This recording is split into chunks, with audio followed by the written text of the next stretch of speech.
Okay, so the last one here, I just have to make sure that it's wide enough to fit in here. And then that's the last one on that tier. Let me go up from there. It's always, I find it easier to start from the bottom, work your way up. And then sometimes, gotta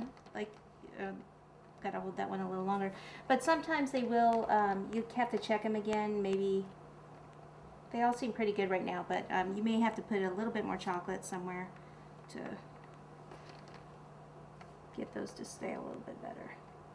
Okay, and then for the next tier, we'll just start at the same area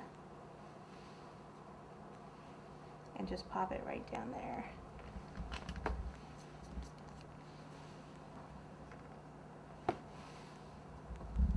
And do a couple down here.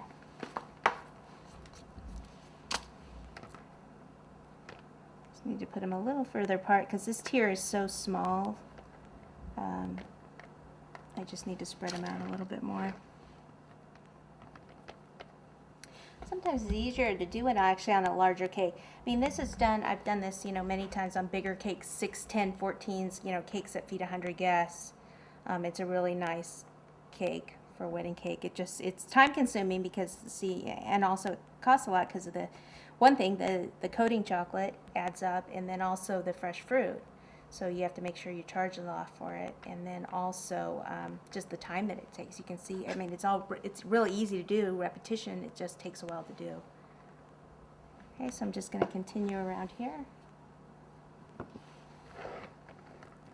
Okay, so our last one should slide right in here.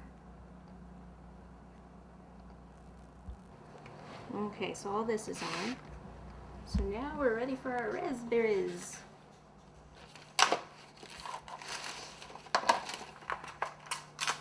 Okay, we want to fill this in a little bit, so you can use whipped cream if you want. You can use buttercream, but that's a lot of buttercream to actually use.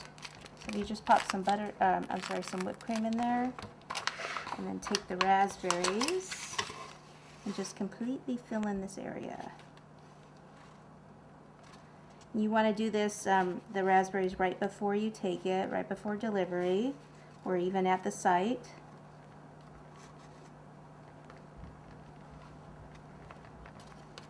You want to get as many as possible in there.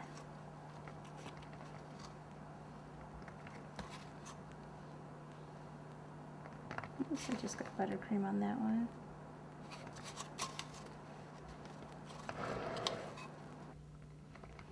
Okay, and then that top part, we actually want to put a little piece of cake up here first. So let me just go get that.